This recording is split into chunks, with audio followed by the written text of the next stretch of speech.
வணக்கம். பரபரப்பு செய்திகளுக்காக பாலமுருகன். திண்டுக்கல்லில் முக்குளத்து தேவர் சமுதாய நலச்சங்கத்தின் ஒருங்கிணைப்பாளர் கிருஷ்ணன் ஆசிரியை பார்வதி தம்பதியின் புதல்வர் டாக்டர் கிருபாகரனுக்கும் செல்வராஜ் ராஜேஸ்வரி தம்பதியின் மகள் டாக்டர் மாலதி செல்வி ஆகியோரின் திருமண வரவேற்பு நிகழ்ச்சி திண்டுக்கல்லில் நடந்தது.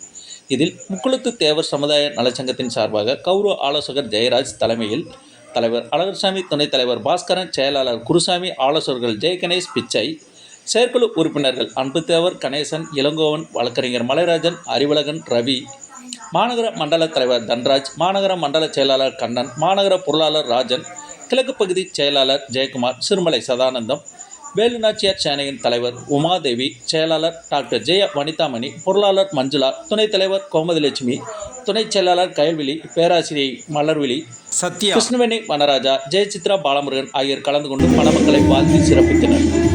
இதில் அரசியல் முக்கிய பிரமுகர்கள், சமூக ஆர்வலர்கள், உறவினர்கள் ஏராளமானோர் கலந்து கொண்டனர். திருமண நிகழ்ச்சியில் கலந்து கொண்ட அனைவரையும் மணமக்கள் வீட்டார் வரவேற்றனர்.